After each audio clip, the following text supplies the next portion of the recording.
అని అవి ఎలా వాడాలి చెప్పు ఒకసారి. వేడి నీళ్ళు పెట్టేసి వేడి నీళ్ళు దించేసి బాగా తలతల మరిగిన నీళ్ళు బకెట్లు పోసేయండి. బకెట్లు పోస్తుంటే ఆ కారం సర్ఫ్ కలిపింది ఉంటుంది కదా, ఆ గుండ పోసి కారతో కలిపియండి. కారతో కలిపితే ఒక్కొక్కటి దించి పడియండి. అందులో పడిసి ఒక కారతో ఇలాగ అటు నుంచి ఇటు పడిస్తే అవి ఒక అరగంట పోయిన తర్వాత గంట పోయిన తర్వాత ఉతికివచ్చు.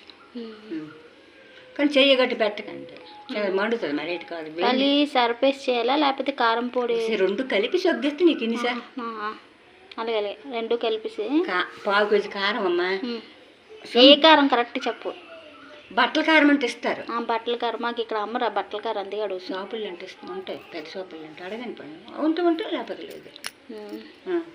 ఆ కారము సరుపు కలిపి అంటే అందులో కలిపేయడం కాదు, ఒక ప్యాకెట్లను కాగితం కలిపేసి ఉంచేసి దీంట్లోకి ఎత్తితే నువ్వు ఎన్ని బట్టలు వేస్తానో అన్ని బట్టలకి అంత కారం 4-5 అయితే ఇంత వేసి